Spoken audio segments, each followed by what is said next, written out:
Bonjour, voici le suivi de la séance du 19 janvier.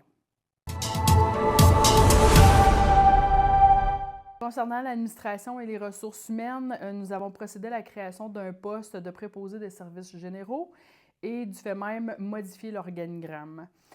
Ensuite de ça, on a entamé justement la procédure pour l'embauche d'un préposé des services généraux et ça me fait plaisir de vous annoncer que c'est M. Antoine Bélanger qui pourra faire l'entretien ménager de certains bâtiments et prêter main forte à certains services de la ville.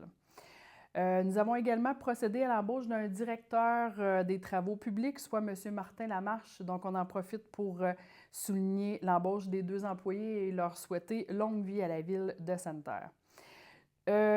Au niveau également, là, on continue dans l'administratif pour les différents projets, dépôts de projets de réglementation pour la taxation, soit la taxation foncière générale de certains services et ensuite de ça, aqueduc et égouts et assainissement des eaux.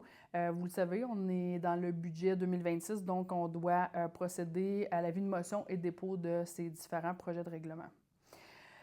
On a également passé une résolution pour un ajustement salarial des employés non syndiqués pour les 5 prochaines années. Concernant les travaux publics, urbanisme et environnement, une reddition de compte pour le programme d'aide à la voirie locale 2025-2026, volet entretien. On a donné le contrat d'approvisionnement en carburant diesel. Et on a modifié la rémunération des membres du comité consultatif en urbanisme. Nous avons également accepté 2 demandes de dérogation mineures. C'est ce qu'on a fait dans la dernière séance. Également, approuver les prévisions budgétaires de l'Office municipal d'habitation de la ville. On avait également 4 sujets ajoutés. Donc, le premier, c'était le renouvellement du contrat-cadre de services de communication non tarifé avec Télébec. Pour ceux qui sont plus habitués, c'est le GIRAT, la gestion de l'inforoute régionale de l'Abitibi-Témiscamingue. C'était une entente qu'on avait depuis 2006 pour les 20 années suivantes, donc jusqu'en 2026. Et là, on va renouveler pour les 5 prochaines années. L'autre dossier qu'on avait également, c'était une demande d'aide financière pour le Centre de prévention suicide pour leur souper bénéfice à table pour la vie. Donc, on a accepté d'acheter 8 billets pour l'événement qui se déroule, entre autres, le 30 janvier prochain.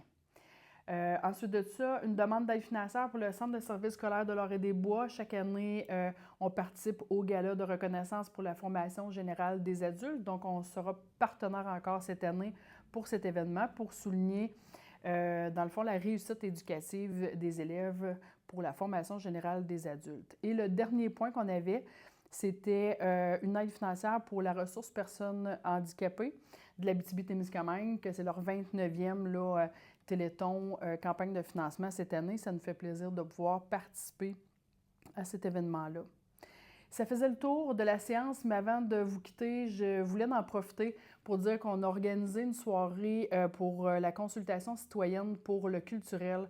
Fait que je voulais remercier tous les gens qui se sont présentés, les gens qui ont participé également au sondage en ligne, mais on a étiré dans le fond la date limite pour le sondage en ligne, donc vous êtes invités à y participer jusqu'au 31 janvier prochain.